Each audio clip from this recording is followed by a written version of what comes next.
មុនវាយគ្នាមេតបគេត្រូវធ្វើអីគេស៊ើបការយកព័ត៌មានគេចង់ដឹងថាទាហានភាគីម្ខាងទៀតមានប្រមាណនេះសម្ភារៈបំពាក់ស្អីខ្លះអាវុធកម្រិតណាលេនដ្ឋានកម្រិតណាដើម្បីខ្ញុំប្រើកម្លាំងខ្ញុំប្រើអាវុធឲ្យចំអញ្ចឹងបើយើងខំទៅថតបង្ហាញអំពីស្ថានភាពទីតាំងឬមួយក៏ស្អីនៅយើងឬមួយក៏ការចល័តតបរបស់យើងវាស្មើនឹងឲ្យគេអង្គុយរាប់ទៅហើយ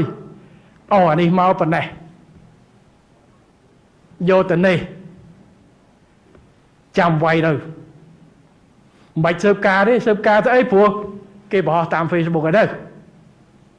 តែឯងឡើងចុចទៅនិយាយមកការប៉ុណ្ណឹងព្រោះឥឡូវកំភ្លើងមួយសើកំភ្លើងមាន GPS សើកំភ្លើងអត់ចាំបាច់ទៅតម្រងអីទៀតទេគេវាយកូដចូលក្នុងកំភ្លើងធំវាយទៅបានយើងក៏មានគេក៏មានចឹងខ្ញុំសូមអំពាវនាវឲ្យបងប្អូនជាពិសេសកងទ័ពរបស់យើងព័ត៌មាននៅ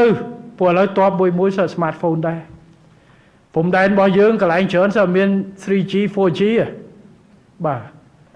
កន្លែងក្រៅសើមានតែមាន 4G ការបង្ហោះព័ត៌មានអីទេសម័យថៃដែលមានណែនាំមិនឲ្យបញ្ចេញសភាវុធចេញអីរឿងគោលការណ៍កងទ័ពលក្ខការទីតាំងឈរជើងអាវុធសម្ភារៈប៉ុន្តែដើម្បីអីបងប្អូន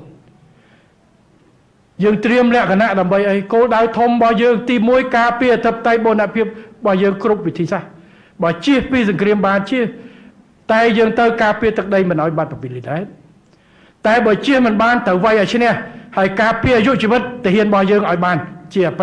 អតិបរមានេះជាគោលដៅរបស់យើងបាទទាហានរបស់យើងបងប្អូនអ្នកពលីអ្នកឈរមុខប្រជុំ